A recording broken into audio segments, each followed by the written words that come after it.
নমস্কার বন্ধুরা, আশা করি সবাই ভালো আছো। এসএসসি সিএইচএসএল এক্সাম 2024-এর সিবিটি 2 টায়ার 2 এর এক্সাম ডেট অফিসিয়াল পাবলিশ হয়ে গেছে।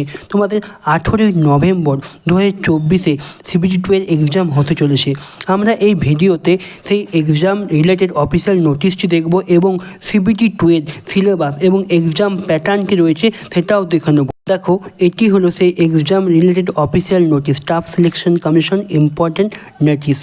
The commission had decided to conduct combine higher secondary level 2 examination 2024 tier 2 মানে সিএইচএসএল এর যে সিবিটি 2 এক্সাম সেটা নিয়ে বলছে কবে 18ই নভেম্বর 2024। 18ই নভেম্বর 2024 তোমার এক্সাম হতে চলেছে। আজ তোমার 27শে সেপ্টেম্বর, তোমাদের পরীক্ষা হতে চলেছে কবে 18ই নভেম্বরে। তুমি দেখো, মোটামুটি তোমার কাছে 2 মাসের মতন সময় তোমার হাতে এখনো আছে প্রিপারেশনের জন্য। পুরো যাদের প্রিপারেশন অলরেডি নেওয়া আছে তাদের রিভাইজ দেওয়ার জন্য। চলো দেখে নিই যে টায়ার 2 বা সিবিটি 2 এর এক্সাম প্যাটার্ন এবং পরীক্ষার সিলেবাস কী থাকে। কী হলো এসএসসি সিএইচএসএল 2024-এর অফিসিয়াল নোটিফিকেশন। তুমি লেখা স্কিম অফ টায়ার 2 এক্সামিনেশন। প্রথমে দেখো সেকশন 1 আছে, তুমি নিচে দেখো, নিচে দেখতে পাবে সেকশন 2 এবং সেকশন 2 আছে, সেকশন 3 আছে। এদের মধ্যে আবার মডিউল আছে, মডিউল 1, মডিউল 2, এগুলো তোমাদেরকে ভালোভাবে বুঝতে হবে। তুমি যদি প্রথম থেকে দেখো, তুমি দেখো টোটাল প্রথমে কি সেকশন 1। সেকশন 1-এ দুটো মডিউল আছে। মডিউল 1-এ ম্যাথ আছে, মডিউল 2-এ রিজনিং বা জিআই আছে।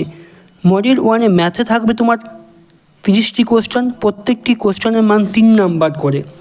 রিজনিংও 30টি কোশ্চেন, টোটাল 60টি কোশ্চেন থাকবে, মোট 180 নাম্বার থাকবে সেকশন 1-এ দুটো মডিউল মিলিয়ে। সময় টোটাল কত? টোটাল সময় থাকবে তোমার 1 ঘন্টা টোটাল সময় এই সেকশন 1-এর জন্য। ম্যাথ এবং রিজনিং টোটাল 60টি কোশ্চেন, 180 নাম্বার, 1 ঘন্টা সময়। পরবর্তী তুমি যদি এসে দেখো, পরে থাকবে তোমার সেকশন 2। সেকশন 2-এ দুটো মডিউল আছে, একটাতে ইংলিশ থাকবে, একটাতে থাকবে জিকে। ইংলিশে 40টি কোশ্চেন থাকবে, জিকেতে 20টি কোশ্চেন থাকবে, মোট 60টি প্রশ্ন। এটাও তো প্রতিটি প্রশ্নের মান থাকবে 3 নাম্বার করে, টোটাল 180 নাম্বারের থাকবে। তুমি সময়সীমা দেখো তো টোটাল তো সাইডে তুমি দেখতে পাবে তো সিজন 1-এর সময় কত? 2 ঘন্টা 15 মিনিট। এই সিজন 1-এ কোনগুলো থাকবে তুমি নিচে এলে বুঝতে পারবে। তুমি নিচে যদি আসো, season 1 will include conducting of section 1, section 2 and module 1 of section 3। দেখো, এই জিনিসটা তোমাকে ভালোভাবে বুঝতে হবে কিন্তু। টোটাল এখানে দুটো সিজন আছে। দেখো, তুমি যদি প্রথম এটা দেখো সিজন 1, নিচে যদি আসো সিজন 2। এই সিজন 1-এর মধ্যে কী পড়ছে? সিজন 1-এর মধ্যে তোমার প্রথমত পড়ছে সেকশন 1, যেখানে ম্যাথ আর রিজনিং থাকছে 30 টোটাল 60 নাম্বারের প্রশ্ন, 1 ঘন্টা। পরবর্তী দেখো সিজন 1-এর অন্তর্গত আছে সেকশন 2। সেকশন 2-এ আছে ইংলিশ আর জিকে, এটাও 60টা, 180 নাম্বার, এটা তো 1 ঘন্টা থাকবে। সিজন 1-এর সঙ্গে আর একটি তোমার যোগ, সেটা হচ্ছে সেকশন 3 কম্পিউটার নলেজ টেস্ট। এটা তোমার কোয়ালিফাইং, কিন্তু এটা তোমার হচ্ছে কোয়ালিফাইং। এটা কোয়ালিফাইং। তোমার মেন কাট অফ কোথা থেকে হয়? মেন কাট অফ এই দুটো পার্টের উপরই হয়। প্রথমত তোমার section 1 math reasoning 180 number, plus section 2 English GK 180 number.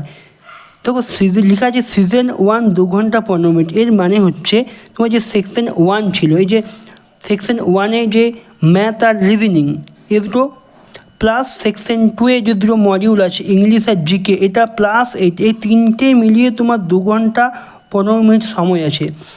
এরপরে তোমার নিচে আছে সিজন 2। সিজন 2 আছে তোমার সেকশন 3 টাইপিং টেস্ট আছে। যে সব পোস্টে টাইপিং থাকে না, কিছু কিছু পোস্ট থাকে, যেসব পোস্টে তোমার টাইপিং আছে সেসব পোস্টে তোমাকে টাইপিং দিতে হবে। তুমি নিচে আসো, তাহলে পুরো ডিটেলসে তখন লেখা আছে, দেখলে বুঝতে পারবে। Tier 2 will be conducted in 2 seasons, season 1 and season 2, যেটা তোমরা উপরে বোঝালাম, অন সেম ডে। দুটো সিজন 1 এবং সিজন 2 কিন্তু একদিনেই পরীক্ষা হবে, কোনো রকম গ্যাপ ছাড়াই তোমাদের পরীক্ষা হবে। তারপরে নেক্সট লাইন কি বলছে, season 1 will include conducting of section 1, section 2, module 1 of section 3। দেখো তুমি যদি সহজ ভাষায় বুঝতে চাও, দুটো সিজন 1 হচ্ছে, সিজন 1-এ সেকশন 1 থাকবে, সেকশন 2 থাকবে। এবার হচ্ছে সেকশন 3 শুধুমাত্র মডিউল 1, মানে যেটা শুধু কম্পিউটার থেকে যে 15 নম্বরের 15টি প্রশ্ন সেটাকে বলছে মডিউল 1। এই তিনটে মিলিয়ে তোমার সিজন 1 হবে। আর সিজন 2-এ তোমার আছে শুধুমাত্র টাইপিং টেস্ট। আশা করি তোমরা বুঝতে পারলে এটা। তাছাড়া তুমি এই নোটিশটি তুমি ডাউনলোড করতে চাও, তার ডেসক্রিপশনে দেওয়া আছে, চাইলে তুমি নোটিশ ডাউনলোড করতে পারো। তোমাদের ডিটেলস দেখলে তুমি আরও সহজভাবে এটি বুঝতে পারবে।